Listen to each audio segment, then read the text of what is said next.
For the first few years of our marriage, things were beautiful. We were best friends, lovers, partners in every sense of the word. Every evening, we would talk, laugh, sometimes argue, but we always ended the night close physically and emotionally. Then things began to change. At first it was subtle. A yawn at bedtime, a gentle, "Not tonight, I'm tired." I understood we all get tired. We had demanding jobs, bills, and responsibilities that never seemed to end. But as months passed, her words became a nightly mantra. "I'm just tired." Every night, I kept trying. I tried to make her laugh more, helped around the house more, gave her space to relax. I thought if I could ease her day, maybe her nights would feel lighter. But nothing changed.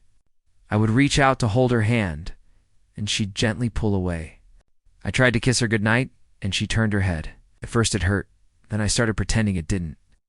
I stopped asking for affection, stopped expecting closeness, stopped reaching out. We still lived together, still shared dinners and occasional weekend plans. But something had cracked silently, and neither of us acknowledged it. I remember one night I stayed on the couch watching an old movie while she went to bed early, saying she was tired. I didn't even look up from the screen. That was the first night. I didn't follow her to bed. Then came more nights like that. Eventually, we stopped having real conversations. Our words were about groceries, laundry, schedules, not about feelings, not about us. And still, every night she said she was tired. I began sleeping on the couch permanently, not because we fought, but because it was easier, safer. I told myself it was temporary, that maybe she'd notice, miss me, ask questions. She didn't. We became two polite roommates, sharing a life that once felt magical, and no one ever talked about it. One night she walked into the living room as I was shutting off the TV. "Why don't you come to bed anymore?" she asked. I looked at her, unsure whether to laugh or cry, "'Cause you were always tired." She blinked, confused at first. Then something shifted in her eyes, like she finally understood, but she said nothing for a few days after that. She tried. She started asking about my day again. She touched my arm when she passed me in the kitchen. I noticed, but I was afraid to. Hope.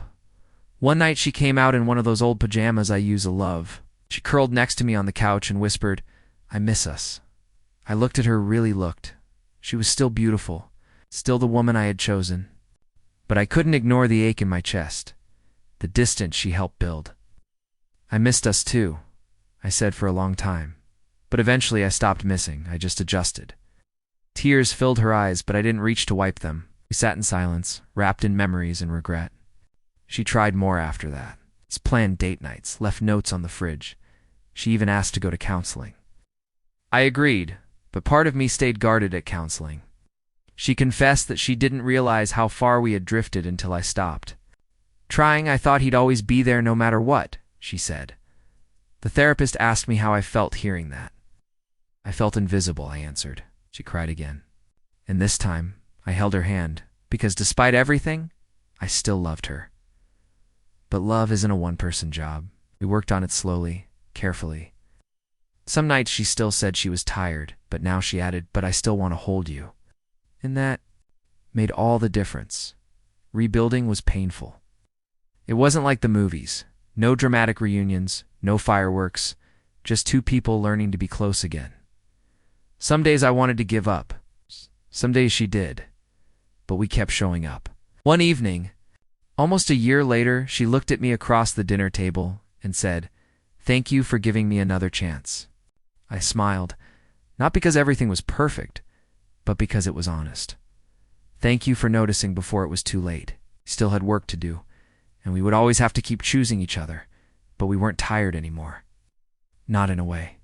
That kept us apart. We were tired of pretending, tired of silence, tired of almost losing something we both still wanted. And that was the beginning of something new, something worth staying awake.